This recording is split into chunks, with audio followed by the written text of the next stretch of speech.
Kung tutuusin, kasalanan mo. Gagawa ka rin lang ng kalokohan, nag-iiwan ka pa ng ebidensya.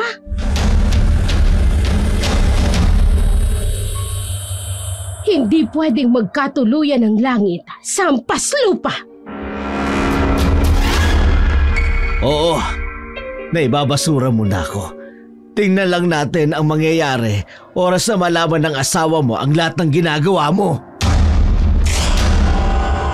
At para mapasakin ka ng tuluyan, handa kong gawin ang lahat ng gusto mong ipagawa sa akin.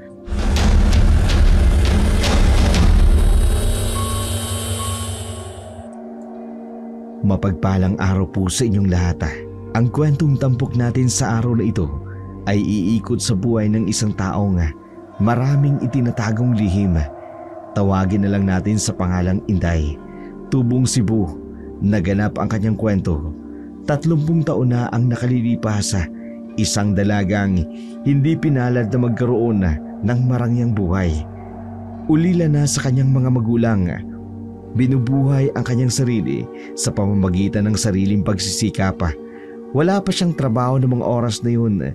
Iniintay niya ang araw ng kanyang pagpunta sa mansyon na kanyang papasukan.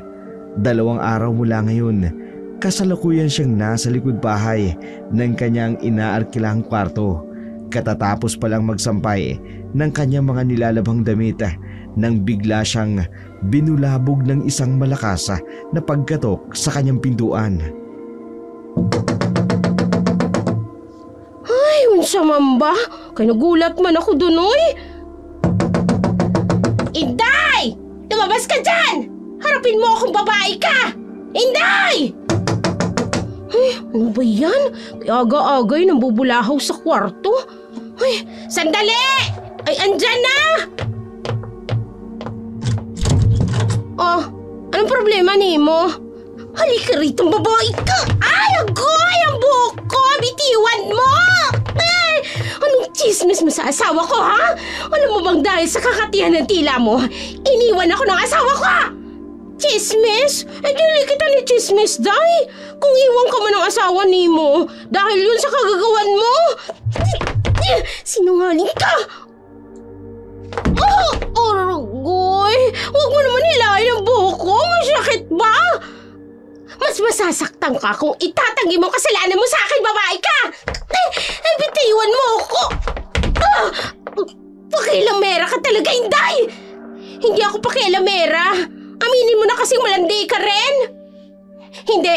Ikaw ang may kasalanan ng lahat ng ito. Ay, huwag mo isisi sa ako ng lahat ng nangyari sa buhay nimo. Kung tutuusin, kasalanan nimo. Gagawa ka rin lang ng kalukuhan, mag-iiwan pa ng ebidensya. Eh di inamin mo rin na may alam ka na sinabi mong lahat sa asawa ko. Sa bibig mo na mismo nang galing na nakapag-iwan ako ng ebidensya. Ikaw ang nagsumbong sa asawa ko. Bakit mo ginawa yun, ha? Naiinggit ka ba sa akin, ha? Ako? Naiinggit sa'yo? Hoy, mahiya ka sa balat mo. Oo, katulong lang ako. Pero di hamak na mas maganda ako sa'yo. Para mainggit sa pagmumukha mo. Ay, isa pa. Humingi lang siya sa ako ng opinyon.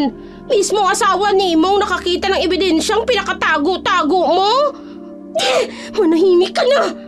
Isa lang ang payo ko sa'yo, Day. Matuto kang makuntinto para dili ka iwan ng asawa ni mo. Hetong tatandaan mo, Inday, ha? Nasira mo man ang buhay ko, pero babalik sa iyong lahat ng ginagawa mo sa akin. Yang kakatihan ng tila mong siyang sisira ng buhay mo. Tsaka na nga! Ay, go! Layas! Ay, dili ako natatakot sa pagbabanta ni mo. Kilala ko ang sarili ko. Ay, nakaka-imbyerna ka. Kaya ganda-ganda ng araw ko tapos sisirain mo lang. Ay, naku. Kung nataong salbahe pa ako, baka nagamit kong ipinagbabawal kong teknik. Che! Agad na nag-impake si Inday ng lahat ng kanyang mga gamit. Inihanda na rin niya ang pinakapaborito niyang damit na isusuot para kinabukasan. Kinaumagahan naman noon, nagtungo na siya sa mansyon. Sa tarangkahan pa lang, bumungad na sa kanya ang malaking bahay. May magkabilang posing nakatayo sa harapan nito na sinusuportahan ng simentadong bubong. Papasok pa lamang siya sa pintuan, sumalubog na sa kanya ang isang lalaki na kung hindi siya nagkakamali sa kanyang hula ay nasa edad ito ng 35 o 40 anyos. Pero tingin lang ang tugon nito sa kanya. Habang papasok siya sa loob, nagpalingalinga siya sa buong kabahayan. Napakalaki ng mansyon na yun, pero walang ibang katulong ang sumalubong sa kanya maliban sa lalaking ito. Napahinto na lamang siya sa tapat ng pintuan. Pagbukas nito, nakita niya ang isang babaeng nakaupo sa tapat ng di kalakihang lamesa. Doña Victoria, tumating na po ang katulong na hinihintay ninyo. Hindi ba dapat sa Sabado pa ang dating niya? Bakit napaaga naman siya ng isang araw? Sige, hayaan mo na. Papasukin mo na at kakausapin ko siya. Sige po, Doña Victoria. Pumasok ka na raw. Opo. Magandang araw po, madam. Ako po si Marites. You can call me Inday for short. Inday, normal ba sa mga katulad mong magsuot ng ganyan pagpasok mo rito? Ba't kita pa yung cleavage mo? Takpan mo nga muna yan. Pinagtitinginan ka ng mga tauhan ko rito. Ano bang klaseng kwenta siyang suot mo? Parang bagwa sa laki. Ano ka ba nito? Ma'am, ganyan lang po talaga ang pormahan ko. Kikay ba? Pasensya na po. Excited lang po talaga ako sa pagpunta rito. Kaya pala iwas ng tingin sa akin kanina yung mama dahil pala sa suot ko. At hindi ka marunong sumunod sa araw ng pinag-usapan. Bukas pa dapat ang dating mo. Paladesisyon ka. May naging problema kasi yung tinitirhan ko, madam. Kaya mas napaaga ako ng konti. Lalaki ang nag-interview sa akin noon. Pero bakit babae na ngayon ang kaharap ko? Bueno, kahit napaaga ka ng pasok mo dito, hindi ko idadagdag ang araw mo ngayon sa sasahurin mo. Ayos lang po, madam. Pabonus ko na lang po yun sa inyo. May pabonus ka pang nalalaman. Hindi mo ako madadala sa pagganyan-ganyan mo. Ayoko sa lahat ng sip-sip sa trabaho. Pasensya na po ulit, madam. Doña Victoria, yon ang gusto kong itawag mo sa akin. Opo, Doña Victoria. Sige, nandito ka na rin lang. Gusto kong ipaliwanag sa iyo ang pinaka-importanteng bagay na ipinapatupad ko sa pamamahay ko. Ayoko ng burara at madumi sa pamamahay. Opo. Hindi na rin kita kailangan pang utusan sa mga dapat gawin. Ang gusto ko ay may pagkukusa kang gawin ang lahat ng responsibilidad mo. Ayoko ng tatamad-tamad. Bawal ka rin magpakalat-kalat sa loob at sa paligid ng mansyon nang walang ginagawa. Trabaho ang impinunta mo rito. Kaya yon ang intindihin mo. Wala nang iba. Opo, madam. Masipag man po ako. Dapat lang. Ayokong masayang ang ibinabayad ko sa iyo. Bawal rin ang maingay at bawal tumanggap ng mga personal ninyong bisita rito. Hindi mo ito bahay bakasyonan. At higit sa lahat, ayoko ng pakialamera. Ang dami namang bawal, Ano, nagkakaintindihan ba tayo? Oho, Doña Victoria. Pero, pwede ba akong magtanong? Kung tungkol sa pera yan, wag mo nang ituloy. Bawal ang CA rito. Trabaho muna bago pera. Mukhang nakatsimpo ako ng among kuripot. Matupobre pa. Anong binubulong-bulong mo riyan? Ang akala ko ba'y may itatanong ka pa? Madam, nasan po yung ibang makasamahan kong katulong? Parang wala akong nakikita. Isang katulong lang ang kailangan ko. Teka, hindi ka ba nakikinig sa mga sinabi ko kanina? Bawal ang maingay.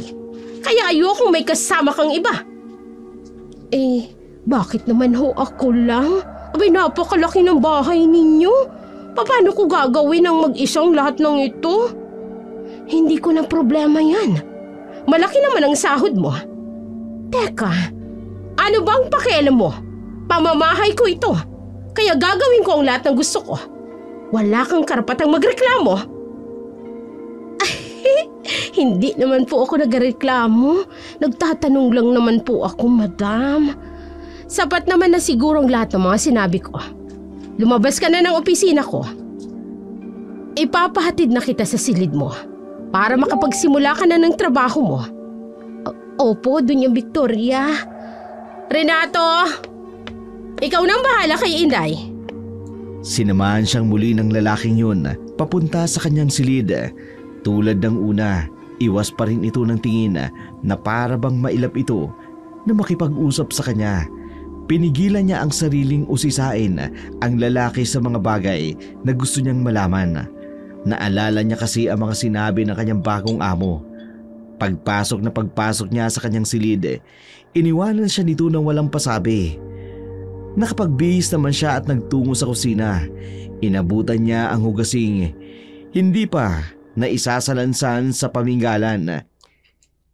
Ilalagay pa lang sana niya ito sa lalagyan ng plato nang biglang pumasok ng kusina si Doña Victoria. Ay, pala kang lumitaw. Ay, Diyos ko, mga plato. Anong ginawa mo? Doña Victoria, ay pasensya na. Nagulat po kasi ako sa pagpasok ninyo. Ako pa talagang sinisisi mo ha, Inday? Ay, dili ko sinasadya, madam. Kaya nadulas sa kamay ko ba? Alam mo ba kung magkano ang lahat ng yan? Ay, hindi po. Tonta! Isa kang tanga! Kulang pa ang sasahurin mo ngayong buwan. Pambayad yan sa mga nabasag mo. Wala kang kwenta. Dapat sa'yo tinatanggal na lang sa trabaho. Ay, madam, pakiusap. Wag naman po. Wag niyo naman po akong tanggalin. At ano? Sisirain mo ang lahat ng kagamitan ko? Patawad na, madam. Kaya hindi ko naman po talaga sinasadya. Kung kinakailangang hulugan ko na lang po paunti-unti ang yung nabasag ko, babayaran ko po. Huwag niyo lang po akong tanggalin, madam. Sige, ligpitin mo na ang lahat ng yan. Palalagpasin ko ang pagkakataong ito. Yang katangahan mo. Pero kapag maulit pa uli, hindi ako mangingiming tanggalin ka. Ay, opo. Ay, dili na po mauulit. Ay, maraming salamat po, madam. Pinag-igian na lamang ng gusto ni Inday ang kanyang trabaho. Iniwasang makagawa ng bagay na maaring maging dahilan ng kanyang mga pagkakamali. Isang gabi, matapos niyang gawin ang lahat ng gawain niya, napadako siya sa likurang bahagi ng mansyon. Doon ay nakatanim ang mga magagandang uri ng bulaklaka na pinaalagaan ni Doña Victoria. Namangha si Inday sa ganda ng hardin na yun. Nilapitan niya ang mga halaman. Akma niyang hahawakan ng isang bulaklaka nang makarinig siya ng paglapit ng yabag mula sa kanyang likuran. Huwag mo nga hawakan yan. Ay, kabayong lumitaw. Ay, manong naman. Kinakakagulat naman kayo. Binalaan lamang kita. Hindi kita ginulat. Ay, ano po ba kasing ginagawa niyo dyan? Bibigla-bigla na lang kayong lumilitaw sa likuran ko. Inday. Po? Renato na lang sanang itawag mo sa akin. Di naman nagkakalayo ang boses natin, di ba? Opo. Mukhang 30 ka rin naman. Pero akong dapat nagtatanong sa'yo nun. Tapos na ang oras ng trabaho mo pero nandito ka pa rin sa hardin. Ay, nagpapahangin lang po ako rito sa likod. Kaya lang napansin ko. Ay, magandang halaman rito sa hardin. Bumalik ka na sa loob. Pagagalitan ka na naman ni Doña Victoria. Ay, ilang araw na tayong nagkakasalubong rito sa loob ng mansyon. Pero ang suplado mo pa rin sa akin. Close ba tayo? Para maging mabait ako sa'yo? Pwede naman. Pero hindi. Gusto ko lang naman makipag-friendster ba sa'yo, Dong? Yung tayo-tayo na lang andirito. Tapos ganyan ka pa makipag-usap sa akin. Pangit ba ako? Kapalit-palit ba ako para tratuhin ng ganyan ba? Hindi naman. Sa bagay maganda siya. Bakit bigla kang natigilan? Maganda ako, hindi ba? Ay kung hindi, ikaw pa lamang ang kauna-unahang lalaki na magsasabing pangit ako. Ay, ganyan nga. Ay, kay umiti ka rin. Sayang naman yung gandang lalaki mo kung puro pagsusupladong gagawin mo. Ikaw talaga. Ang galing mo rin mambola. Ay, hindi bola yun. Kaya hindi naman ako mahilig mag-basketball ba. Ay, nako. Ay, kung nagkataon na ba'y pwedeng maging nobyo pa kita.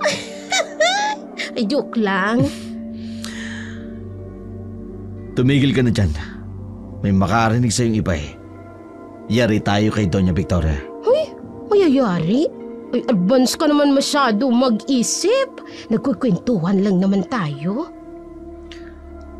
Tama ng pakikipagkwentuhan. Bumalik ka na sa kwarto mo. Maaga ka pang gigising bukas. Ay, sige. Babalik na ako sa silid ko pero sa isang kondisyon. Ano naman yon? Hindi mo pa sinasabi sa akin ang pangalan mo. Mula nang dumating ako, baka pwede naman sabihin mo sa akin. Friendster na tayo. Sige. Ang kulit mo eh. Ren na lang. Renato ang pangalan ko. O ayan, sinabi ko na. Bumalik ka na sa kwarto mo. Ay, nice meeting you, Renato. Ren. Ren, salamat sa pakikipagkwentuhan. Sige na, layas na. Ang kulit mo eh. Mamimiss ko yung kakulitan mo kapag wala ako. At lalong kung lagi kang iiwas makipagkwentuhan sa akin. Kaya mamimiss kita ba? Ay, bye! Ay nako, oo na, sige na. Hindi magawang mapangiti ni Renato sa ginawang pakikipag-usap ni Inday sa kanya ng gabing yun. Kaya simula noon, sa tuwing nagkukrus ang kanilang mga landasa sa loob ng mansyon, tumatango na lamang siya rito. Kaparaanan ni Inday para makapag-usap sila sa pamamagitan ng ngitian. Isang hapon, naisipan ni Inday na magluto ng merienda nila. Maaga niyang tinapos ang kanyang mga gawain at inilaan niya ang oras niya sa pahinga para makipagkwentuhan kay Renato. Sa likuran ng hardin ng mansyon, nakangiting inilabas ni Inday ang isang mangkok ng nilagang kamote habang abala naman si Renato na nagtatanggal ng mga tumutubong damo sa paligid ng halaman. Renato, may dala akong merienda. Tara, mga unta. Ay kapoy, Day. Ay, Inday, anong ginagawa mo rito? Magme-merienda. Kasama ka. Ha? Inday? Oy, bago ka magreklamo, hintayin mo muna ako magpaliwanag. Kung iniisip mong tumakas ako sa trabaho ko, abay sorry ka. Tapos na lahat ng gawain ko. Kaya nga ako narito para kumain. At konsumihin yung break time ko ba nakasama ka para makapagmerienda. Ikaw talaga ang kulit mo, no? Hindi ko alam kung ano bang merong kata. Madali mo akong napasusunod sa'yo. Ay, ganda. Ganda lang talaga. Kay maganda ako sa paningin mo. Kahit maduling pa yung mga mata mo, hindi mo ako matatanggihan.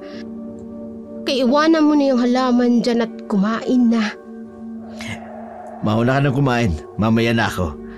Tatapusin ko pang maasikaso ang mga rosas ko. Ay, makakapag-antay naman ang rosas ko. Ay, yung rosas na yan. Pero yung sikmura mo ba?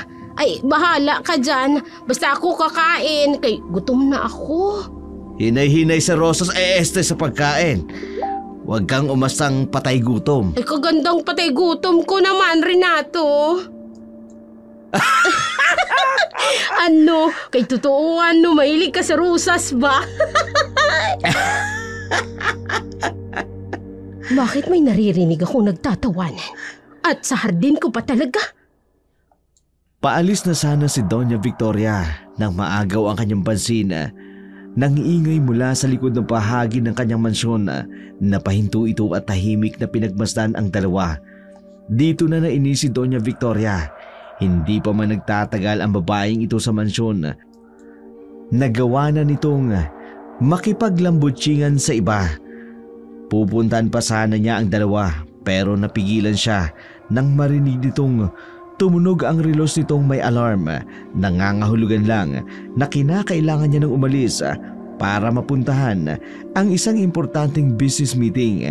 Wala tuloy siyang nagawa kundi baliwalain na lamang ang namamagitan sa dalawa ng hapon na yun. Kinaumagahan. Renato, may gagawin ka ba? May ipag-uutos sana ako. Ano yun? Kunin mo sa address na ito ang mga bagong order kong bulaklak na ipapaalaga ko sa iyo. Mas gusto ko kasing ikaw mismo ang pumili ng pinakamagandang klase nito. Dahil alam kong kabisado mo ang bagay na yun tungkol dyan. Sige. Pwede kang magpatid sa driver ko para naman hindi ka mahirapan sa pagdadala rito sa bahay. Sige kung ayos lamang kay Pitel. Ibiniling ko na rin yan sa kanya. Siya nga pala. Mamaya pagdating mo, tumaan ka sa kwarto ko. Sige. May iba pa ba kayong ipag-uutos sa akin pagbalik ko? Wala na sana. Pero kung papayag ka, pagdating mo sana, diligan mo rin ang bulaklak ko. Ilang gabi na rin kasing nanunuyo. Ho? Pero regular ko naman pong nadidiligan ang mga bulaklak ninyo. Renato, ibang bulaklak ang tinutukoy ko. Bumalik ka kaagad, ha? Oo, Victoria. Bilisan mo, ayokong pinag-aantay ako ng matagal. Hapon na nang mapansin ni Inday na umalis ang sasakyan ng kanyang amo. Kaya nga, inakala niyang wala ang kanyang amo sa bahay. Matapos siyang makapagluto at makapaglinis sa kusina, dumiretso na ito sa hardin. Gusto niyang makipagkwentuhan kay Renato. Alam kasi niyang ang mga ganung oras ay madalas na inaasikaso nito ang mga halaman na naroon. Tinawag niya si Renato pero wala siyang narinig na tugon mula rito. Walang pag-aatubiling, dumiretso ito sa hardin. Hindi niya napansin na may kasama pala ito sa bahay. Ay, kay total pahinga ko naman. Mukhang umalis na rin naman si Madam Victoria. Tatambay na muna ako sa hardin. May maingay. Sino ba yun? Parang may hinahabol na kabayo. Ay hala, kay tuyo pa rin ang lupa. Maghapon ay dili pa rin nagsashower ang mga flowers nito. Nasaan na kaya si Renato? Paggabi na, nagawa niya pa talagang mag-ingay sa loob ng pamamahay ko. Matingnan nga kung sino yun. Ay, nakalimutan niya sigurong asikasuhin ng mga halaman. Ay di bale, ako na lang ang gagawa. Kaya bakante naman ang oras ko. Oh, may nagdidilig sa hardin ko. Nakabalik na ba si Renato? Pero wala pang sasakyan ko. Ay, masilip na. Oh, hayan. Kaya nag-shower na kayo. Ay siguro naman masaya na kayo. Ito naman kasing hardinero ninyo kay umalis na walang pasabi. Hindi man lang ibinilin sa akin. Eh di sana, kanina ko pa kayo napaliguan ng tubig. Oh, kayo mga nasa dulo. Aabutin rin kayo ng tubig kay lalakasan ko lang saglit to ha.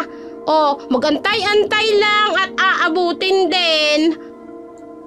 Inday!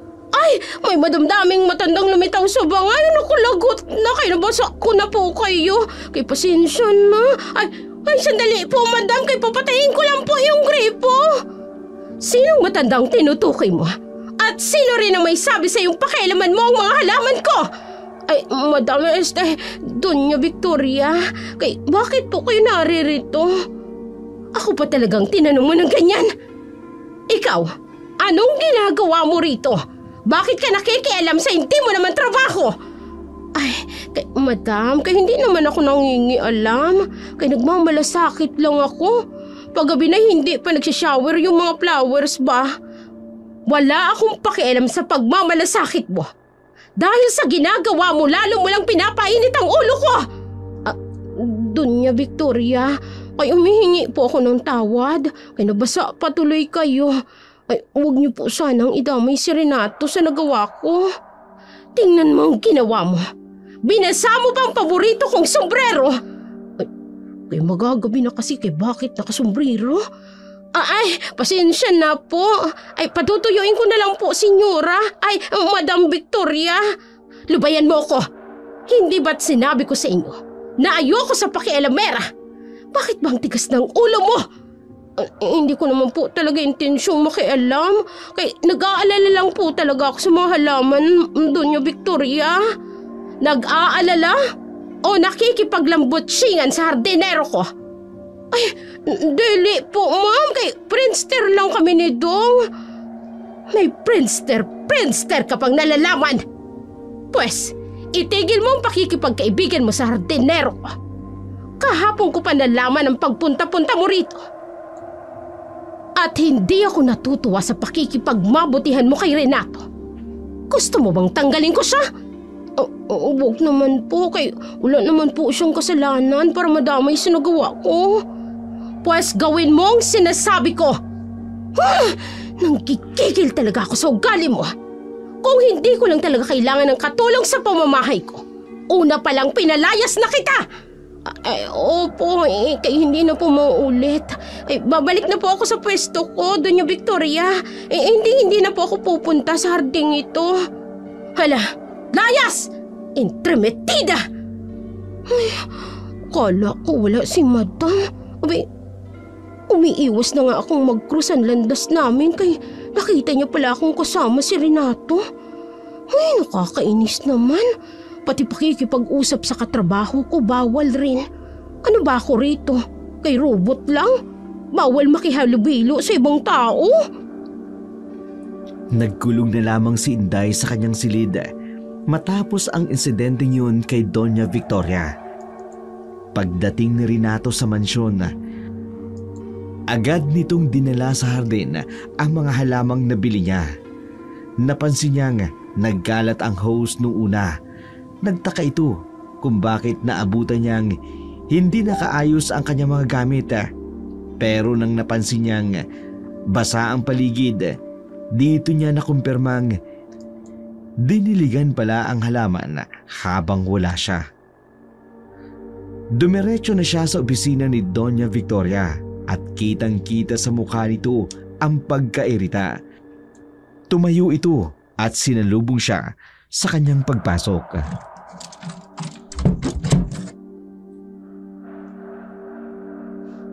Bakit ngayon ka lang? Pasensya na po, Doña Victoria. May naging konting problema lang pong dinaanan Hindi ba't namin. sabi ko sa'yo, bumalik ka kaagad? Teka lang ho, maghunos dili po kayo. Masyado pong magkalapit na ang mga mukha natin. May atraso ka pa sa'kin. Pinaghintay mo na nga ako ng matagal. Pinakialaman pa ng katulong na yun ng mga halaman ko. Tapos mas lalo pa akong naiinis kapag naaalala kong nakikipaglambutsingan ka sa Inday na yun. Si Inday? Oo. Ang akala mo ba hindi ko malalaman? Ang pakikipaglandian niya sa'yo. Kailan mo pa ako niloloko? Teka lang ho, madam. Hindi ko magagawa yun sa inyo. Kung nakita mo man kaming nag-uusap, yun lang yun. Walang ibang namamagitan sa... Dapat lang. Gusto mo bang madamay ang Inday na yun sa inis ko sa'yo? Hindi po. Masipag naman yung tao. Naghahanap buhay lamang siya ng marangal. Bakit idadamay mo siya? Kung kinakailangang tanggalin ko siya, gagawin ko. Ayoko lang makitang umaaligid-aligid siya sa'yo. Tatanggalin mo siya? Siya pa lang ang nakilala kong katulong mo na mas maaasahan kaysa sa mga nauna. Manong palampasin mo na lamang ang kasalanang nagawa niya. Hindi naman ako papatol sa kanya. Dahil, madam, loyal naman ako sa inyo. Alam niyo yun. Mabuti naman kung ganon. May kailangan ka pa ba? Pupuntahan ko ng hardin. Aayusin ko yung mga halaman. Hindi ba pwedeng bulaklak ka muna ang asikasuhin mo? Bagong hardin ko sa baba. Madam mo. Hindi pa ho ako nakakapagbihis. Amoy pawis pa ako. Ayos lang yan. Mabango ka pa rin naman. Sadyang nanunuyot na talaga ang bulaklak ko. Matagal lang hindi nadidiligan. Sige, ikaw talaga. Sabik na ako sa'yo, Renato. Taka ko sandali. Pinagsaluhan ng dalawa ang isang napakainit na gabi. Hindi sinayang ang mga oras na masolo ang isa't isa. Sa pagod ng dalawa, dito nagpalipas ang gabi si Renato. Madaling araw na siyang nakaalis mula sa kwarto. At eksaktong paglabas ni Renato ng silid ni Doña Victoria, siya namang pagdaan ni Inday papunta sa kanyang unang trabaho. Natigilan ito sa kanyang pagkakatayo. Renato? Shh! Boses mo, hinaan mo lang. Baka may ibang taong makarinig sa'yo. Ay, anong ginagawa mo dyan? Kay galing ka sa kwarto ni Madam Daming Doña Victoria? Natulog? Nakitulog. Ay, hindi. Nakipagkwentuhan. Ay, ano ba talaga kay natulog, nakitulog o nakipagkwentuhan? Ay, ang gulo mo. Inday. Nagkwentuhan lang talaga kami. Ay, sa ganitong oras? Ay, ibang klaseng kwentuhan naman niyang inabot pa kayo ng 4:00 ng madaling araw. Kakaiba naman yata yun, Renato. Ay, naku, halika nga rito sa kusina. Huwag ano kang ba? maingay. Tulog pa si Doña Victoria. Baka magising sa ginagawa mo. Halika rito. Bilisan mo, bilisan naman sa mo. pagilang braso ko kayo mapuputol na. Ay, bakit ba? Ang ingay mo kasi. Ay, oo na, hindi na. Kaya nandito na rin tayo sa kusina. Ay, magsimula ka na magpaliwanag ba? Alam mo, Oh, kung ako sa'yo, simulan mo na magtrabaho. Maabutan tayo ni Doña Victoria na nagkukwentuhan. Mayayari na naman tayo. speaking of nangyari, ay dong, kay talagang mayayari tayo. Napagalitan ako ni Madam dahil pinakialaman ko yung halaman niya. Tapos nabasa ko siya ng tubig, kaya hindi ko naman sinasadya. Pinakialaman mo lang naman yung halaman niya. Sana tinanggalan mo na ng damo. Ang kapal eh. Ha? Wala. Ay. Teka, yun na ba yung kinagagalit mo? Ay, hindi ako, kay si Madam, pero hindi lang yun. Kay pinag-isipan ba naman niya, kay nilalandi daw kita. Oh, diba hindi naman? Teka nga, ano bang meron sa inyo ni Madam Damin? At kung pag-isipan niya ako, para bang kabit mo ako? Ha? Wala. Oh, ay ba't namumula ka? Magsabi ka nga sa akin ng totoo, para naman alam ko kung saan ako lulugar. Alam mo, ang tabil talaga ng bunganga mo. Magtrabaho ka na nga lang nga. Aasikasuin ko pa yung mga halamang pinakuha niya sa akin. Malilintikan ako sa'yo kung maaabutan niya akong nakikipagkwentuhan sa'yo. Oh, hoy! Sandali lang, kay dili mo pa nga sinasagot ang tanong ko. Ay, Renato! Wala akong isasagot sa'yo. Ay, sandali lang! Diyan ka na! Ang daya talaga nito. Kala siguro hindi ko malalaman ang totoo. Sabi nga nila, kapag may gusto, may paraan. Kapag ayaw, ay puro dahilan. Ay, wala kayong maitatagong lihim sa akin. Malalaman at malalaman ko rin ang totoo. Itinuloy ni Inday ang kanyang mga trabahuhin palibasay. Huling araw na ng linggo kaya naobligan na siya na labhan ang mga damit ni Doña Victoria. Nasa laundry room siya. Inihihiwalay ang mga dikolor sa puting mga damit nang makita niya ang isang panlalaking gamit. Hindi makapaniwala si Inday sa kanyang nakita. Isang brand ng mamahaling brief na kulay itim ang kanyang nakuha. Hinawakan niya ito ng kanyang 2 daliri. Nagtaka siya kung paano nagkaroon ng brief sa mga labahing damit ni Doña Victoria. Akma sanang ibabalik ang brief sa basket nang biglang lumitaw sa kanyang harapan si Renato. Ay, nako! Uy, ano ka ba? Bakit bigla ka nagulat? Wala. Kay ko nga kasi. Anong itinatago mo dyan? Ay, wala. Ay, panyo ko. Taka, maglalaba ka ba? Oo. Kay, bakit ka nga pala nandirito? Wala naman, napadaan lang. Teka, bawal ba akong pumunta rito? Hindi naman sa ganon, Renato. Kaya lang. Bakit ba? Ano bang nangyayari sa'yo at bakit pa utal-utal ka? Nakakita ka ba ng nuno? Siya lang naman ang huling nakita kong nanggaling sa kwarto ni Dunya. Kaya malamang sa kanya yun. Hoy, bakit ganyan ka kung makatingin sa akin? Para mo na akong hubaran sa titig mo ha. May problema ka ba? Sasabihin ko ba sa kanya o hindi? Inday, ano ba? Ay, bahala na nga. Dong, ay, sa'yo ba ang... At anong ginagawa niyong dalawa rito sa laundry? Uy, paktay na. Doña Victoria, mali po kayo ng iniisip. Nagkasabay lang po kami pagpunta namin dito. Ay, opo, madam. Totoo pong sinasabi ni Renato. Naglalaba lang po ako, madam. Naglalaba o nakikipaglandian. Renato, nalingat lang ako saglit. Dito pa kayo nag-uusap ng katulong ko. Iniinis mo ba talaga ako, Inday? Kung anong kati ng bibig mo, siya rin kati ng pagkatao mo. Tapusin mo na ang labada ko. Ayokong mabulok ang mamahaling kong damit. Opo, kay maglalaban na po, ma'am. Kalma lang ho, Doña Victoria. Ang mabuti pa, isama ko kayo doon sa artel para makita ninyo ang nakuha ko mga bagong halaman. Mabuti pa nga rin, Renato. Kahapon ko pa gustong makita yon. Kakainis. Hindi ko malang nasilip ng maayos ang bewang ni Renato. Kung ang brand ng brief na suot niya ay parehas ng brief na nakita ko. Ay, I smell something fishy sa dalawang ito. Sumapit ang gabi. Tahimik ang buong paligid. Nakapatay na rin ang mga ilaw at tanging si Renato lamang ang gising ng mga oras na yun. Ang gabing yun, ang bakanting oras niya para makapaglaba. Mag-isa siyang nagtungo sa laundry room. Isa-isang inihiwalay ang mga kulay ng kanyang mga damit.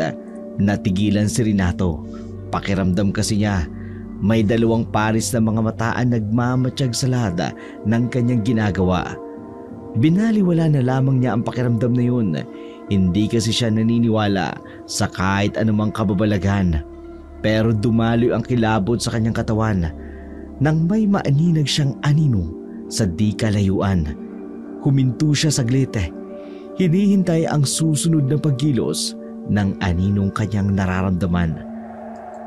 Nakakikilabot ang mga kaluskos at ang yabag na kanyang narinig, dahilan para mas lalo siyang kabahan. Akma na sana siyang aalis sa kanyang kinatatayuan nang biglang Sinday yun sa kusina. Inday! Anong nangyari? Ay, tingnan mo, Dong. Kay dugo. Ang daming dugo sa kusina tapos ang baho. Saan kaya galing yun? Saan nga ba? Ay, ano bang malay ko? Kay nakita ko lang na nakakalat yan dyan. Ay, kalilinis ko lang ng frigidaire. Yung amoy parang bulok. Hindi pang karaniwan. Bakit niya pinakialaman ang mga pinamalayangki kong mga lamang loob? Ito ba talaga yung mga kinalat niya?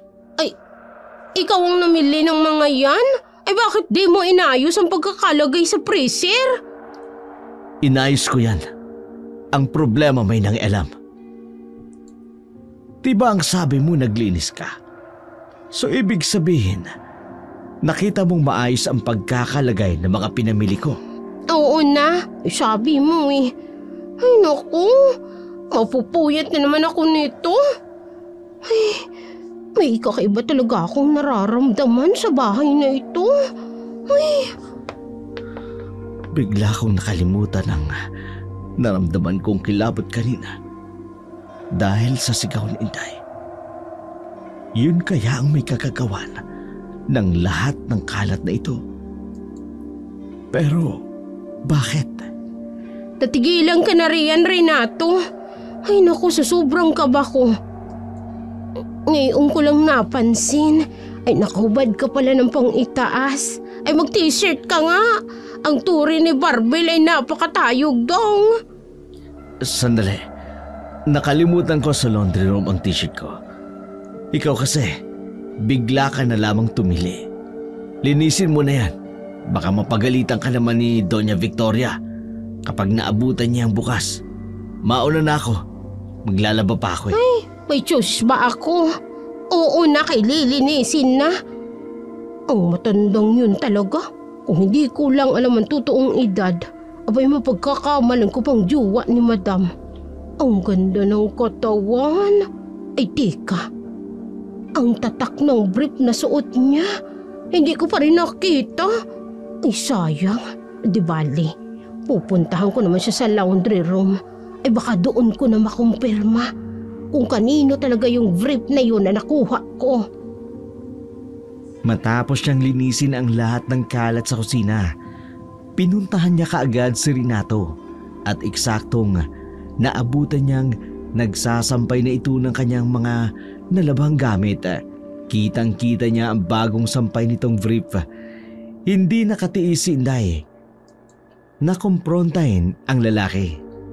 Dong! Ano ba? Itigil mo na yung katatawag mo sa akin na Dong. Maririnig tayo ni Madam. Pag-isipan pa tayo ng masama. Renato. Ito ba kasing kailangan mo? Tapos naman atang linisin yung kusina. Bakit hindi ka pa natutulog? Kasi nga. Kasi ano? Bumalik ka na sa kwarto mo. Gabing-gabi nagising ka pa. Ay tika nga kasi. May itatanong pa ako sa iyo. Bakit mo ba ako pinagtatabuyan? Dahil ayokong pag-isipan tayo ng hindi maganda ni Doña Victoria. Ay, ako talaga nakakahalata sa inyong dalawa. Masyado kang apektado na wag niyong malaman na lagi tayong nag-uusap. Ay bakit ba? Ano bang meron sa inyong dalawa ni Madam Daming Doña Victoria? Anong pinagsasabi mo dyan? Wala. Wala ba talaga? Kapag may ipinakita ba ako sa'yo, magpapaliwanag ka na sa akin? Ipapakitang ano? O itong brief? Saan galing yan? Tsaka kanino yan? Ha? Ibig mong sabihin hindi ito sa'yo? Oo naman. Tingnan mo ang sampay ko. Kaparehas ba yan ang hawak mo? Hala? Kanino ito? Wala naman rito ang asawa ni Doña Victoria. Kaya paano magkakaroon ng ganito sa labahin niya? Sa labahin ni Doña Victoria? Ay oo. Mukhang bago pa't kahuhubad lang. Paano mo nalamang kahuhubad lang? Ikaw talagang babae ka. Huwag mong sabihin inamoy mo pa yan. Hindi naman. Vibes ko lang ba? Just kim babae ka. Puro kakalukuhan. Hala, matulog ka na. Kung ano man ang nalaman mo sa gabing ito, kalimutan mo na. Baka kung ikaw pang mapagbalingan ng Ines ni Madam Dame Este ni Madam sa pagiging pakialamera mo. Ayan, kaya nagsusuplado ka na naman. Tinatanong lang naman kita eh. Bigla ka na namang nagalit sa akin. Bahala ka nga riyan, kaya matulog na ako. Oh, ito na ang brief. Ayoko nang hawakan pa yan, baka kung pag-isipan pa ako ni Doña Victoria na pinagpapantasyang kung bagay na yan. Akin na, ako nang bahala rito. Oh, ay sige na, kay good night na sa'yo Renato. Good night. May iba kang lalaki, Victoria. Pero sino? Sino pa bang ibang lalaking nakakasiping mo bukod sa akin? Iniwanan ni Inday na tulala si Renato sa panloob na hawak nito. Doon niya mas nakumpirmang may malalim na namamagitan sa dalawa. Bumalik na siya sa kanyang silid para magpahinga, habang si Renato naman hindi makatulog sa kanyang nalaman. Kinaumagahan, personal niyang tinungo ang silid ni Doña Victoria. Doon sinabi ang lahat ng kanyang sama ng loob. Renato, dahan-dahan naman sa pintuan. Halos masira mo na. Ano bang problema mo? Eto ang problema. Nagpapatawa ka ba? Anong problema sa vrip mong yan? Anong problema? Kanino ito? Malamang sa'yo. Hawak mo, hindi ba? Huwag na nga tayong maglokohan. Sinong ibang lalaking nagmamay-ari nito? Hindi ito sa akin. Oh. Huh? Anong hindi sa'yo? Paano napunta sa'yo yan? Kanino nga ba yan? Ay, naloko na. Nakuha ito ni Inday sa mga labahin mo noong isang araw. At tinanong niya sa akin kung sa akin raw ba to. Lalo't nakita niya akong naggaling rito sa silid mo. Ang katulong na yan. Anong sinabi mo? Wala. Wala naman, hindi ba? Tumigil ka na nga sa pagdadrama mo. Vrip lang yan. Kung makapag-emote ka dyan, talo mo pa ang asawang niloko. Oo, tama ka. Isa lang akong kasangkapan mo para madiligan ang mga bulaklak mo na natutuyo na nauuhaw mong laman. Pero kailangan mo pa rin sagutin sa akin kung kanino nga ba ito. Renato, kumalma ka muna. Kung ano-ano kasing iniisip mo, pwede bang pag-usapan na lang natin ito sa ibang mga araw? Bakit sa ibang araw pa? Bakit hindi ka na lang umamin? May iba kang lalaki bukod sa akin. Lalaki? Oo. Lalaki, Victoria. Sa ilang taong pagtatrabaho ko rito, ngayon lang ako nagselos ng ganito. Nagselos? Nagsiselos ka? Nagpapatawa ka ba, Renato? Anong karapatan mo para magselos? Asawa ba kita? Hindi legal ang relasyon nating dalawa. Victoria. Kung ako sa'yo, atupagin mo muna ang trabaho mo. Yang vrip na yan, naligaw lang yan sa labahin ko. Kaya itigil mo ang kaiisip mo ng kung ano-ano. Sige na, trabaho na! Hindi nakatakas sa matalas ang pandinig at pakiramdam ni Inday ang malakas na kumusyong namamagitan kay Renato at Doña Victoria ng umagang yun. Kaya nga, nakaabang si Inday sa ibaba ng hagdanan at inaabangan si Renato sa kanyang pagbaba mula sa silid. Kitang-kita niya ang malungkot nitong muka at ang masama nitong loob. Kaya paglapit nito sa kanyang kinatatayuan, agad niya itong binati. Magandang umaga! Ano maganda sa umaga? Renato naman, kay aga-aga nasambakol na yung mukha mo. Manong umiti ka muna, pumapangit ka tuloy. Day, wala akong ganang makipagbiruan sa'yo. Ang mabuti pa asikasuhin mo muna yung mga trabaho mo bago ka makipagkwentuhan. Ay, FYI lang, Renato. Maaga akong nagtrabaho. Halos patapos na rin ako sa lahat. Ikaw nga lang itong wala pang nagagawa. Huwag mo akong pakikialaman. Tatrabaho na ako. Oy, diba? Tama nga ang hinala ko.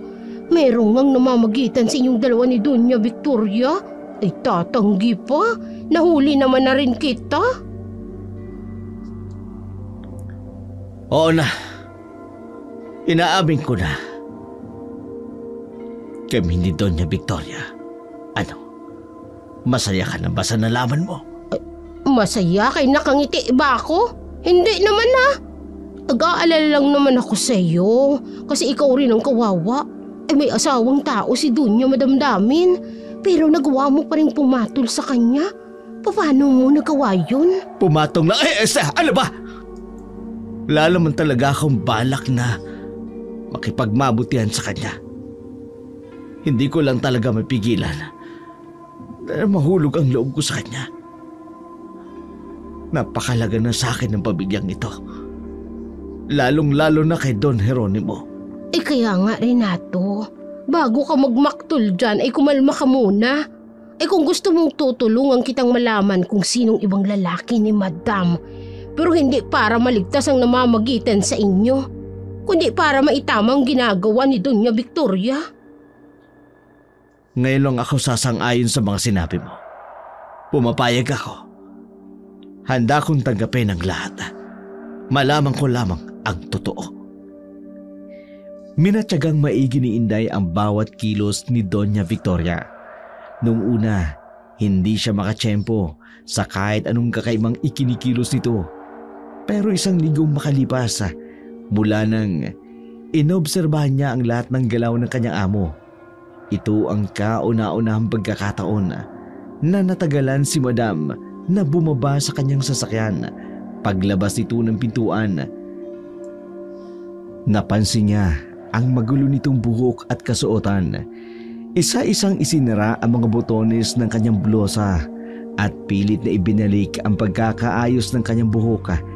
Nanlaki ang mga mata ni Inday nang makita niya ang driver na kasama ni Doña Victoria mula sa bintana. Naaninag niya ang mabilisang pag-aayos nito at ng kanyang sariling damit. Doon niya nakumpirmang may kung anong milagrong ginagawa ang dalawa bago sila maghiwalay sa sasakyan. Nagpanggap si Inday na wala siyang nakita. Inabala ang sarili na kunwari magwawali sa tapat ng veranda na dadaanan ng dalawa. Dito niya nakita ang mas malapitan ang driver na kasunod ni Madam na maraming marka ng halik sa liig dito. Ang tindi ng lola. May pasipsip ang pig. Inday, ang tagal mo namang magwalis dyan. Hindi kikintab yan sa kakawalis mo. Gamitan mo kaya ng mop yan. Opo, Doña Victoria, pasensya na po. Inihintay ko lang po kayong makadaan bago ko po imap yung sahig. Fidel, ano ba? Huwag kang ang babagal-bagal riyan. Sumunod ka sa akin. Sandali lang. May kukunin lang ako sa kwarto ko. Basa kasi ng pawis ang damit ko. Ayos lang yan. Tatanggalin mo rin naman yan mamaya. Kaya hindi mo na kailangang magpalit pa. Sige. Susunod ka agad ako, Victoria. Bilisan mo! Victoria? Gaano sila ka-close para tawagin siya nito sa pangalan lang? Miss, bakit ganyan ka ako makatingin? May dumi ba ako sa mukha? May itsura nga ang lalaking ito. Kaya nga siguro nahook agad si Tanta. Inday ang pangalan mo, di ba? Oo. Ikaw naman si Fidel, yung driver na si Lover. Totoo nga ang sabi ng amo mo. Madaldal ka at pakialamera. Kung ako sa'yo, tapusin mo yung ginagawa mo. Tulala ka lang dyan. Bakit? Ngayon ka lang ba nakakita ng kasing gwapo ko? Ako tulala? Ay, hindi Tingnan mo nga sarili mo sa salamin para malaman mo. Diyan ka na nga. Hinihintay na ako ni Victoria. Umokong na yun? Kay dinaanan niya lahat ng pagpapakyut niya? Kala mo namang kugwapuhan. Bakit, hindi ba? Ay, Renato, bigla naman kayong sumusulpot. Kanina pa kayo diyan? Oo. Ibig sabihin, narinig at nakita ni mo ang lahat? Hindi. Bakit? Ano bang meron? Ay, mabuti na lang. Nahuli siya ng dating. Ay kung nagkataon nakita niyang landian ng dalawa mula pa sa sasakyan hanggang sa pagsunod ng lalaking yun sa silid ng dunya. Pero yung mata nung Fidel ay parang kakaiba sa kanya. Biglang sumama ang kutob ko dun, ay. Hindi ka na kumibo dyan. May dapat ba akong makita? Kung ano yun, siguro dapat akong matauhan. Bahala na siya sa buhay niya. Ay hala, na-heartbroken na siya. Ano ba yan? Bakit ba pakiramdam ko Ako ang mas naiipit sa kanila. Katulong lang naman ako rito. Hindi naman ako love guru para mamagitan sa love triangle na ito. Nakapag-desisyon na ako, Inday. Tatapusin ko lang ang namamagitan sa amin. At tungkol naman sa sinasabi mong hindi ko nakita, siguro nga may tamang pagkakataon para tapusin ang kahibangan nila. Tara na sa hardin. May pagkain akong inihanda para sa ating dalawa. Nagpatuloy ang pakikipagrelasyon ni Fidel kay Doña Victoria. Dito mas nahumaling ng gusto si Doña Victoria sa kakaibang karenyo ng hatid sa kanya ng driver na si Fidel. Lalong-lalo na pagdating sa kama. May mga pagkakataon rin na nagtataka siya dahil sa tuwing nakakasama niya si Fidel, naiiwan lagi ang maitim at mapupulang marka nito sa iba't ibang bahagi ng kanyang katawan na labis siya namang kinahuhumalingan at nagugustuhan. Oh, Fidel, ibang klase ka talaga. Bakit naman? Kung makapanggigil ka naman kasi sa katawan ko, parang hindi mo lang ako pinapaligaya. Kinukuhaan mo rin ako ng lakas. Nasasaktan ka ba sa ginagawa ko? Oh, hindi. Ayaw mo ba? Hindi. Gustong-gusto ko nga eh. Kaya lang, hindi ko maiwasang magtaka dahil sa panlulupaypay ng katawan ko. Victoria, hindi ba dapat ako ang magreklamo? Nakakalimang hirit ka na sa akin. Pagkatapos, ganyan pa ang maririnig ko? Huwag ka naman magtampo. Hindi lang ako sanay na ganito. Yung makikita ko sa katawan ko. Tingnan mo. Hindi ko na makita ang magandang kutis ko. Yung mga tanda na lang na iniiwan mo. Pasensya ka na. Hindi ko lang kasi maiwasan na ang panggigigil ko sa'yo. Sana hindi niya malata ang tunay kong ginagawa. Tara na sa kusina. Hanap tayo ng makakain. Nagugutom ako. Sa alanganing oras ng gabi? Ano bang gusto mo? Gusto ko ng karne. Yung fresh. Marunong ka bang magluto? Ayos lang bang kumilos ako sa kusina ng ganitong oras ng gabi? Baka kung magising natin ang tiyumay mo at ang ex mong matanda na. Chimay at ex. Mukhang nakaisip ka kaagad ng itatawag mo sa kanila. Wala silang magagawa. Bayaran kasambahay ko lang sila. Pero iba ka. At isa pa, kasama mo naman ako roon.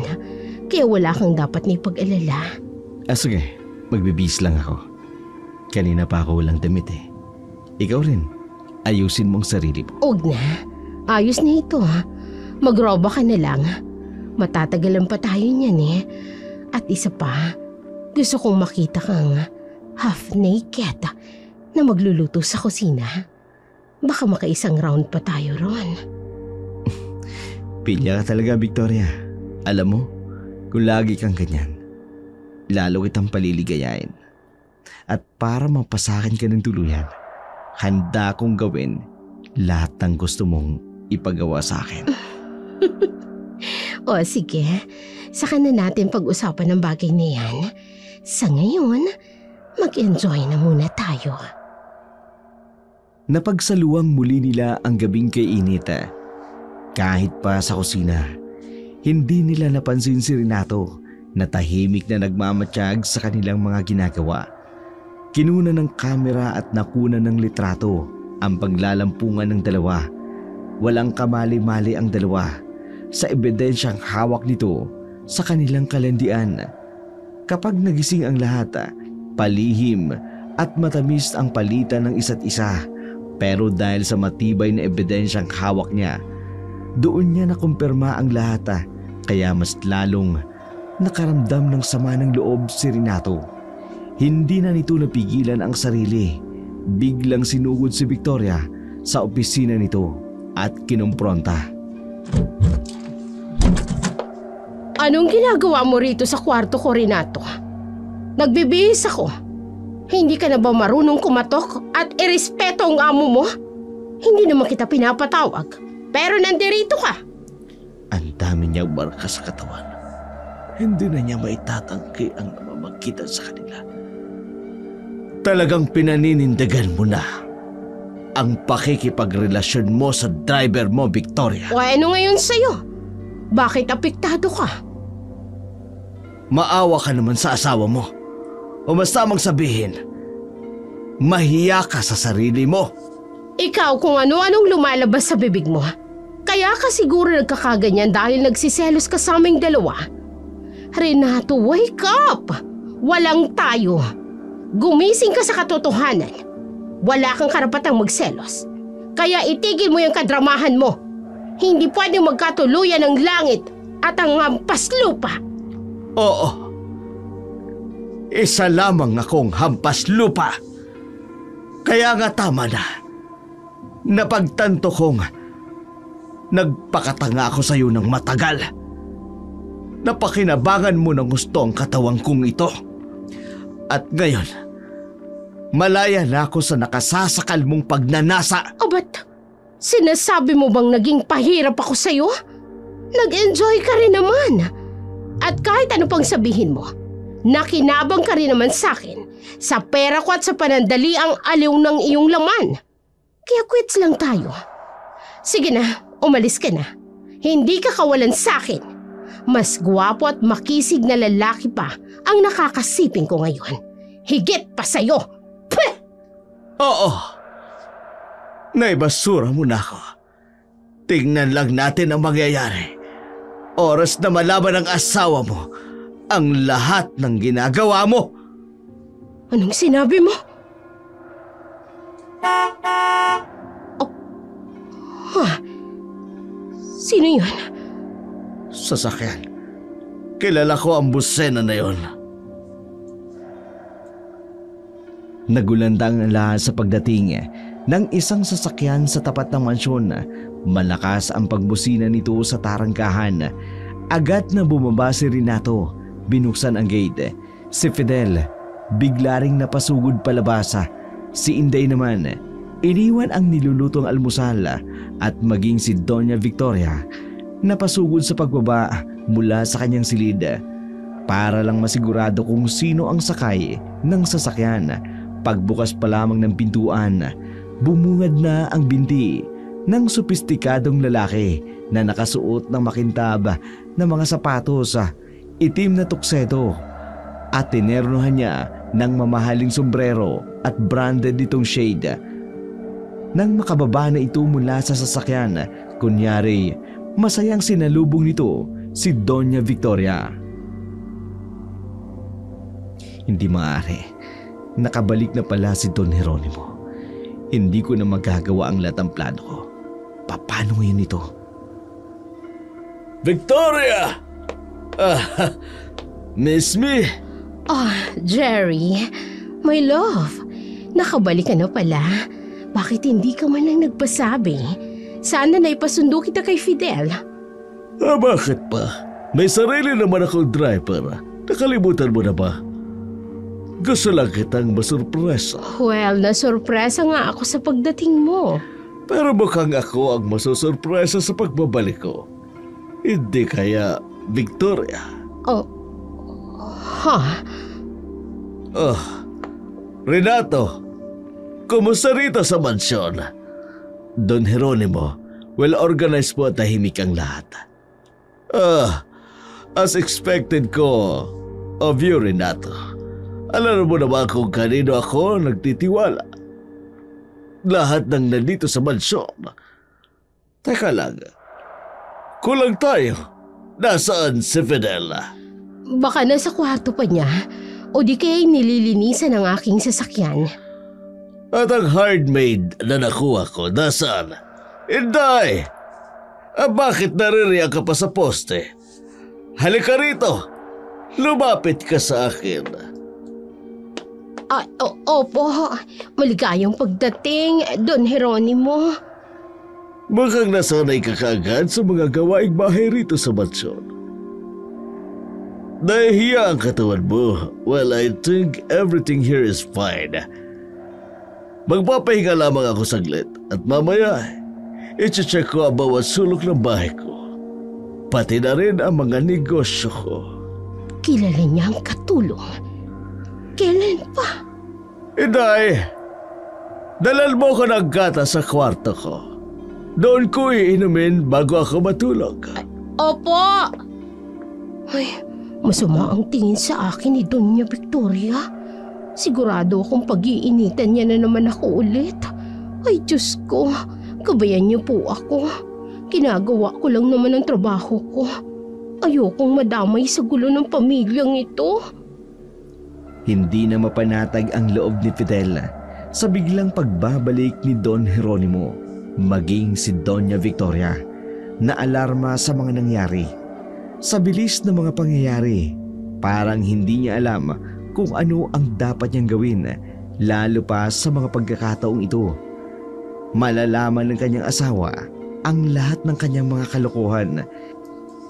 Hindi na siya nagsayang pa ng oras, sumunod ito kay Don Jeronimo at kinausap ang asawa. Jeronimo, pwede ba tayong mag-usap? Hindi mo ba narinig ang sinabi ko kanina? Gusto ko muna magpahinga saglit. Baka pwedeng ipagpabukas na lamang natin yan. Marami akong gustong malaman. Hindi ba pwede ngayon na? Ay, sige. Siguraduhin mong importante yan, ha? Ano ba yun? Kailan mo pa kilala ang katulong na si Inday? Victoria! Gusto mo kong pigilan sa aking pamamahinga? Para lamang itanong sa akin na bakit na yan?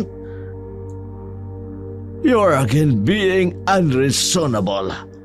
Sagutin mo na lang kasi ang tanong ko. Para naman magawa mo na ang gusto mo. Matagal ko nang kilala si Inday. Dahil bago mo pa man siya kunin, nakatulong ay dumaan muna siya sa akin. Lahat ng mga aplikante mo, I've screened them beforehand na maipakilala sa'yo ng agency. You dirty old man! Manyak! Ulitin mo nga ang sinabi mo, Victoria. Ano yung itinawag mo sa akin? Ang sabi ko, isa kang manyak. Isang matandang mahilig sa bata. Narinig mo ba ang sinasabi mo, Victoria?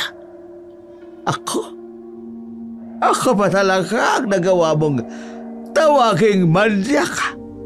Ikaw, gaano ka ba kalinis para pagsalitaan mo ko ng ganyan? Kilalang kilala kita, Jeronimo.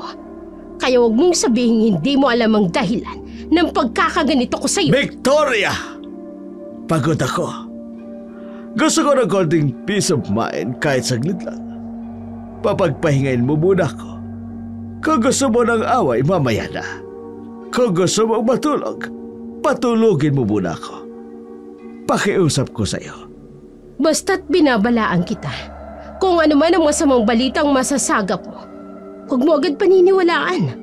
Lalong-lalo na kung galing sa makating dila ng katulong mong yan. Sir, ang gatas po ninyo, dala ko na. Speaking of katulong, bukas ang pinto. Ipasok mo na yan rito. Iritang-irita na talaga ako sa babaeng to. Sinisira niya talagang araw ko. At ikaw naman, mahal kong asawa, iwanan mo muna ako. Kailangan kong magpahinga. Kakainis!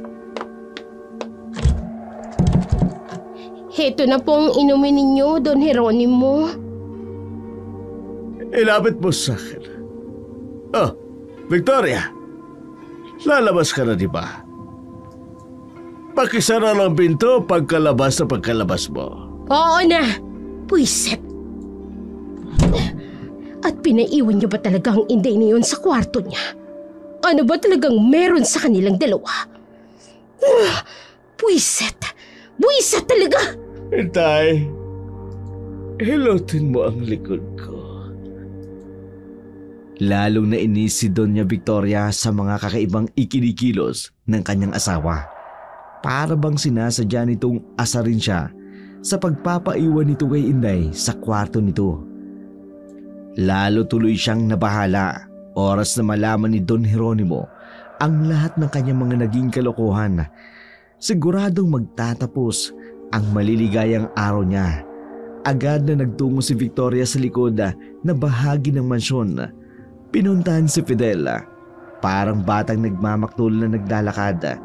Napansin ni Renato ang kakaibang ikinikilos ni Victoria, kaya nga sinundan niya ito at nagmanman sa dalawa. Sumilip siya sa maliit na siwang ng bintana ng kwarto na kanilang kinalalagyan. Victoria, bakit ka naririto? Gusto mo bang mapahamak tayo pareho? Fidel, hindi ko na gusto ang mga nangyayari. Pakiramdam ko, may hindi magandang binabalak sa akin ang asawa ko. Kumalma ka nga muna. O lalo kang matataranta. Hindi tayo makakaisip ng magandang plano para sa problemang sinasabi mo. May nabanggit ka sa akin noon na handa kang gawin ang lahat para sa akin. Sabihin mo, ano ba yun? Hindi ko makakayang mawala sa akin ang karangyaan ng buhay na meron ako ngayon.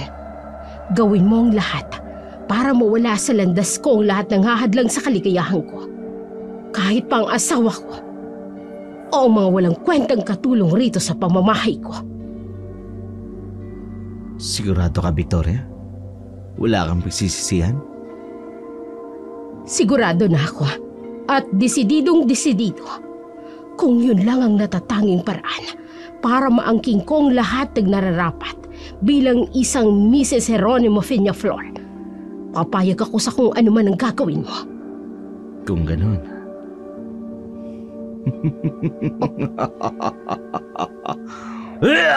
Oh! Kitang-kita ni Renato ang biglang pagsakmal ni Fidel sa katawan ni Victoria. Agad niyang binusalan ang bibig nito ng kanyang mga kamay para hindi makapaglika ng kahit anumang tunog. Ang kanyang naging reaksyon, mabilisan ang kanyang pagkilos. Agad na tumalilis paalis sa tabi ng kwartong yun. Wala nang ibang umandar sa utak niya kundi balaan si Don Jeronimo, maging si Inday. Sa kasalukuyang kasama ni Don Jeronimo sa silid na nag-uusap ng masinsinan. Ano ang unang naging pakiramdam mo sa pagtatrabaho mo rito, Inday? Sir, kung alam mo lang lahat ng pinagdaanan ko, ay kumuntik-munti ka na akong laging matanggal. Ang akala ko nga hindi ko na ulit kayo makikita. Sa tingin mo ba basta-basta ka na lang matatanggal ang aking asawa? Ako ang nagbayad sa agency mo. Kaya ang may karapatan lang na magtanggal sa iyo ay ako. May ibabalita ka ba sa akin? Sir, patawad ha. Pero kumpirmado lahat ng nabalitaan ninyo. Maraming kalukuhang ginagawang inyong asawa. Hindi lang sa pamamahay ninyo. Maging siguro sa inyong kaperahan. Wala na siyang ginawa kung hindi ang umalis at magdala ng mamahaling mga gamit at halaman. Pati tuloy si Renato, nagamit niya na. Pero sir, huwag niyong tatanggalin si Renato. Biktima lang rin siya ng kalokohan ni Madam. Kaya nga sir, huwag naman sana kayong magalit sa kanya. Si Renato? Ay, ano ba ito? Mukhang nadulas pa ata ako. Sasabihin ko pa ba sa kanya ang bagay na yun? Baka naman kumapahamak siya sa pagsusumbong ko. Inday, ano nga si Renato? Anong ibig mong sabihin? Sir, kun kasi si Renato. Inday, Don Jeronimo! Si Renato kumakatok. Ano bang problema ng taong ito? Tahimik tayo nag-uusap rito. Bigla-bigla na lamang kumakatok. May kera ba? Ay bakit ba, Renato? Bigla kang napasukan. Anong problema? Patawad po sa pang-aabala. May nakita po kasi akong nakatatakot. Kailangan nating tumakas. Ano bang nakatatakot ang sinasabi mo? Ayusin mo nga, paliwanag mo. Inday, Don Jeronimo, si Fidel. Si Fidel. Oy, si Fidel. Ano naman si Fidel? Nakita ko si Fidel. Ay, ano ba, Renato? Kay kumalma ka nga muna. Hindi niya may paliwanag ng maayos ang gusto niyong sabihin. Ay, natataranta ka ay. Humiga ka ng malalim, Renato. Wala tayong habulan. Delikado po ang buhay nating lahat. Kumilos na tayo. Baka tayo nang isusunod niya. Ay, Renato, kalma lang. Ano bang pinagsasabi mo? Sinaktan ni Fidel si Doña Victoria. Anong sabi mo? Kaya paano? Duguan si Doña Victoria. Day, ang asawa ko. Puntahan natin ang asawa ko. Opo, sir. At Anong kaguluhan nito, Jeronimo? Renato? Doña Victoria, buhay ka. Pinagluloko mo ba kami, Renato? Ay, ang asawa ko. Anong sinabi mong sinaktan siya? Pinag-uusapan niyo ba ako ng hindi ko alam? Nandirito na ako. Pwede akong makinig. Napaupo sa kanyang kinatatayuan si Renato. Hindi niya maipaliwanag ang kahihiyan at ang kaba na kanyang nararamdaman, lalo na nang makita niyang maayos ang lagay ni Doña Victoria. Pero naramdaman ang kakaiba ni Inday. Maging ang kakaibang amoy na taglay nito ang biglang pumukaw sa kanyang interes. Lumapit siya sa kinaroroonan ni Don Jeronimo. Sinenyasan ni Mang Renato at tumahimik. Kung tama ba ang kutob niya, maaari silang mapahamak sa mga oras na yun. Magsabi ka ng totoo. Sino ka? Hindi ikaw si Doña Victoria? Chimay, anong pinagsasasabi mo? Ako ito. Boses, katawan, huwag mong lituhin ang asawa ko. Wala kang prueba. Hindi pa ako tinawag ng ganyan ng amo ko. Hindi rin ako kukutuban ng ganito kasama. At lalong hindi pa ako nakaamoy na kanyang kasangsang si Madam maliban sa iyo. Kahangahangang kasambahay. Oo, kasambahay lang ako. Pero hindi ako basta-basta. Alam kong kumilatis ng nilalang na katulad mo. Uy, lumabas na nga ang tunay niyang boses. Ikaw si Fidel, hindi ba? Naguguluhan ako sa mga pinag-uusapan ninyo. Bakit mo siya tinatanong na ganyan? Hindi ko maintindihan. Renato, ano ito? Sinabi ko na po sa inyo ang totoo, pero hindi kayo naniniwala. Si Fidel yung driver natin. Kitang-kita kong sinakban niya ang liig ng asawa ninyo. Mag-iingat kayo. Hindi nga siya si Doña Victoria. Kung hindi siya ang asawa ko, nasaan siya? Oh, Diyos ko, makapatay na si Doña Victoria. Hindi ako naniniwala hanggat hindi ko nakikita ang kanyang bangkay. Gusto niyong patunayan ang sinasabi ko? Oh, hetong salamin. Tingnan ninyo. Tigil! Huwag na huwag kang kikilo sa mga bagay na ikapapahamak ninyo. Sige, ilapit niyo sa akin yan. Mas lalo ninyong makikita ang bangungot ng buhay niyo. Diyos ko, tulungan niyo kami. Nanlilisik ang mga mata niya sa amin. Magaling ka, Inday. Hindi pala kita dapat binaliwala. Kaya pala gano'n na lamang ang nararamdaman kong pagkailang na makita ka. Dahil may itinatago kang kakayahan tulad nito. Yang tapang at abilidad mo ang pwede kong mapakinabangan. Ano kayang pwede kong gawin sa'yo? Manahimik ka. Hindi ako magpapasakop sa'yo. Renato, humanap ka ng kahit anong armas na magagamit natin. Punyal o kahit anong bagay na may itatarak natin mismo sa puso niya. Tapos buhusan mo ng suka, bawang o di kaya asin. Yun lang sapat na. Pero paano? Di ako makakatsyempong tumakas. Basta, kapag may pagkakataon, kumilos ka. Patuloy ko lang siyang lalansiin para hindi kanya mapansin. Sige, susubukan ko. Halimaw ka! Ibalik mo sa akin ang asawa ko! Isa kang oportunista! Lalong nainis si Fidel sa mga sinabing yun ni Don Jeronimo. Bigla itong lumapit sa kanya, hinawakan ang leeg. Nagulat si Mang Renato nang makitang hawak na nito ang kanyang amo. Imbis na tumulong ay napatakbo na lamang ito sa takot. Si Inday biglang nabuwal rin, para bang bigla siya nitong itinulak nang hindi niya namamalayan. Nagpakampante siya nang bigla na lang itong umatake. Ikaw ang oportunista! Bitiwan mo ko! Don Jeronimo! Ay, buwisit. Hindi ko malang napansin. Ang bilis ng kilos niya. Ginusto niya yon, Don Jeronimo. Isa nga siyang balbal. Ibabalik ko lang ang pabor na gusto niya. Madali akong kausap. Isa pa, ikaw rin naman talaga ang pakay ko. Kumbaga, 2 birds in 1 stone. Ako ang papatay sa lalaking humahad lang sa kaligayahan niya.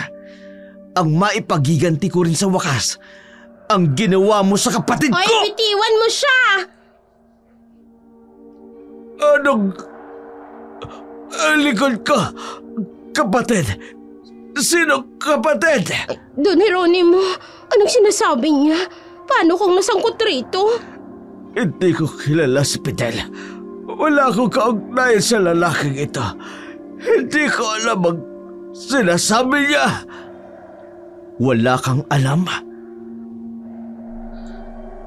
Dahil matagal mo nang kinalimutan.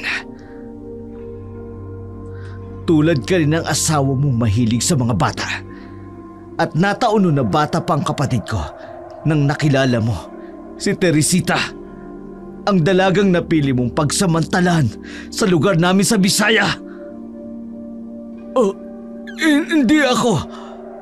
Huwag kang magsinungaling. Hindi mo lamang siya pinaasa at binulag ng kayamanan mo at ng pangako mo. Pinagsamantalan mo siya. Kinahasa mo ang sarili kong kapatid. At nang malaman niyang nagdadalang tao siya, itinakwil mo. Binaliwala mo ang kanyang pakiusap na tanggapin ang bata. Sa sobrang kahihiyan at kalungkutan, kinuha niya ang sarili niyang buhay. Kasama ang sanggol na nasa kanyang sinapupunan at kami na kanyang pamilya. Iniwan niyang may matinding paghihinagpis! Totoo ba ang lahat ng ito, Don Jeronimo?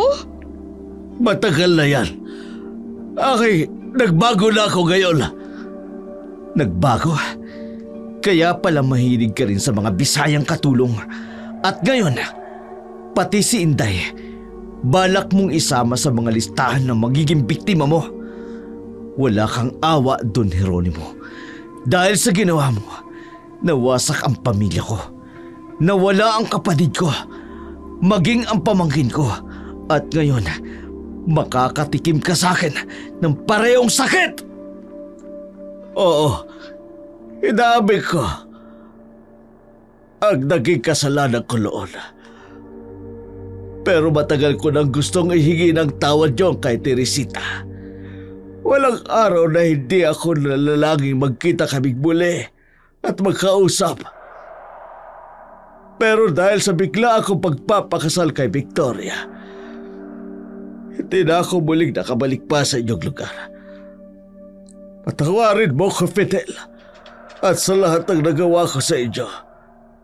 Inday, patawad. Hindi ko gustong madamay ka. Pero totoo ang sadya ko. Nagpatulog ako para sa iyo.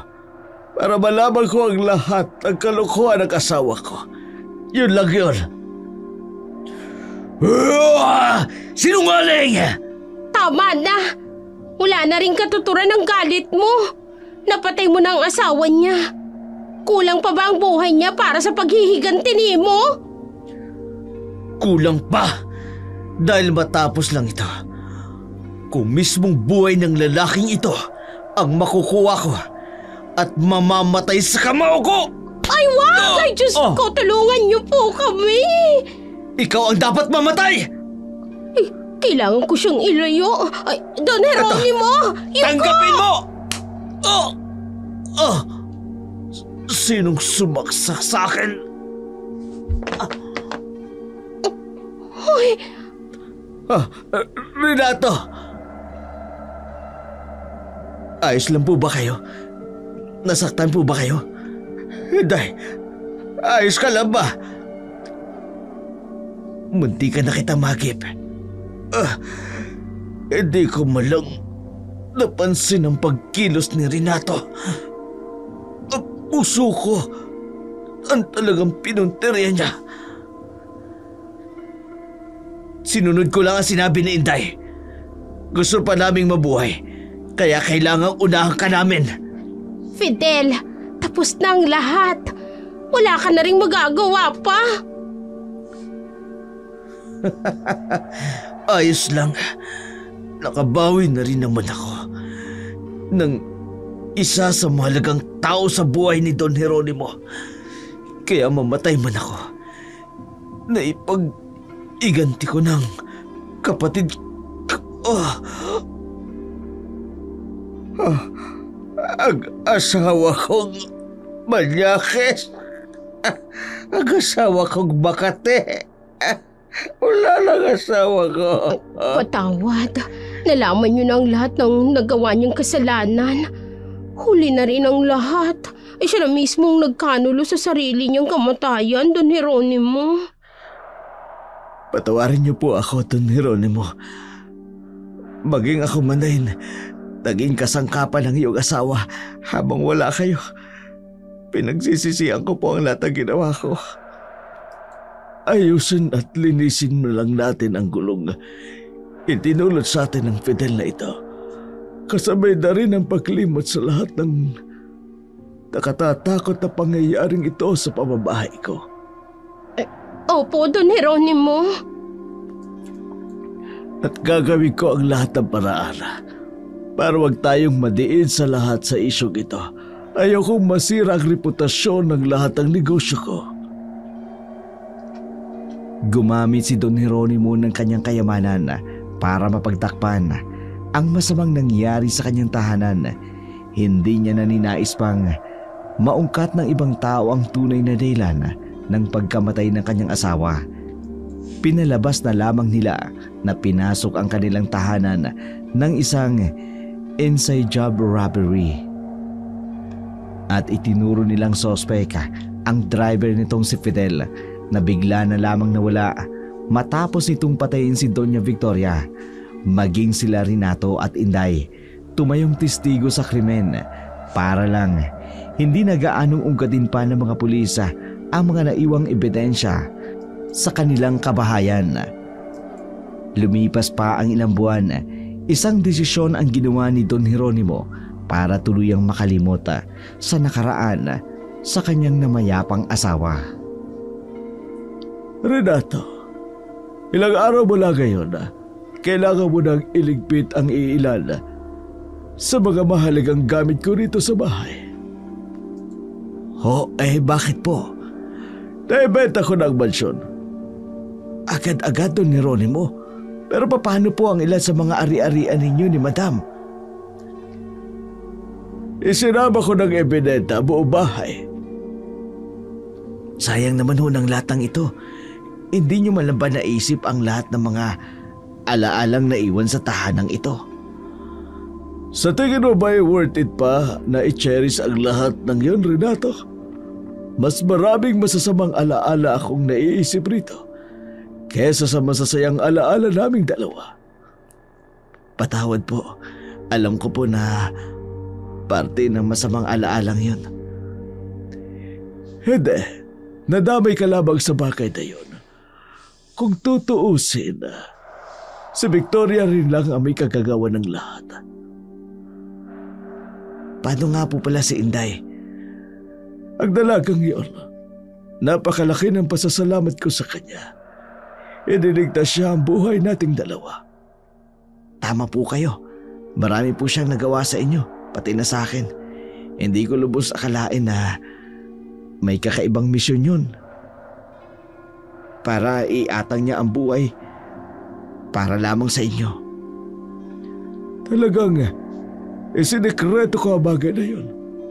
Para naman malaman ko ang buong katotohanan sa mga naging kalokohan ng asawa ko na mukhang pera. Kung hindi niya ako pinilit na magpakasal, ang napag-asawa ko sana ay ang kapatid ni Fidel. Pasensya na po uli, Don Jeronimo. Ay nako, huwag na natin pag-usapan ang asawa ko. Eto, tanggapin mo. Ano po ito? Ano ba sa tingin mo? Pera ho? Oo, pera. Bonus sa lahat ng taong paninilbihan mo sa akin. Ibig niyo hong sabihin, tinatanggal niyo ako sa trabaho? Don Jeronimo, sa ilang taon ko pong paninilbihan sa inyo, alam niyo po kung gaano kalaki ang utang na loob ko sa inyo. Ako nga po ang nahihiya sa inyo kung tatanggapin ang trabahong iniaalok niyo po sa akin sa bago niyo pong tutuluyan. Huwag mo nang isipin ang masamang namagitan sa inyo ng asawa ko. Isipin mo na lamang ang matibay na pagkakaibigan nating dalawa. Don Jeronimo, salamat. Maraming salamat sa lahat. Pinagsisisihan ko na po talaga ang naging pagkakamali ko. Renato, ikaw pa ba? Matalik kitang kaibigan. Hindi kita magagawang ipagpalit. Kung ako nagawa mong ipagpalit sa malandi ko at makati kong asawa.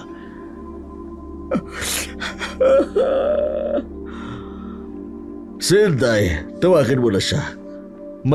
Malagang bagay akong sasabihin sa kanya. Tama na pag-iyak. Magkukurenta ka na. Hindi na bagay sa'yo. Labis ang tuwa ni Renato sa pagpapahalagang ibinigay ni Don Jeronimo sa kanya. Sa kabila ng mga nangyari, mas tiningnan niya ang matibay nilang pagkakaibigan kesa sa mga nagawa niyang kasalanan, lalong-lalo na sa asawa nito. Nagulat naman si Inday sa biglang pagpapatawag sa kanya. Kaya nang pumasok ito sa kanyang silid, kitang-kita niya ang seryoso at kalmado nitong itsura. Inday. Don Jeronimo, bigla niyo po akong pinatawag. Eto, tanggapin mo. Sir, ano po yan? Separation pay? Am I fired? Sir naman, hindi naman po ako magre-resign. Baka pwede, huwag niyo muna akong paalisin. Wala po akong malilipatan, oy. Hindi pa ako nakakaipon. Kadamo pa akong utang.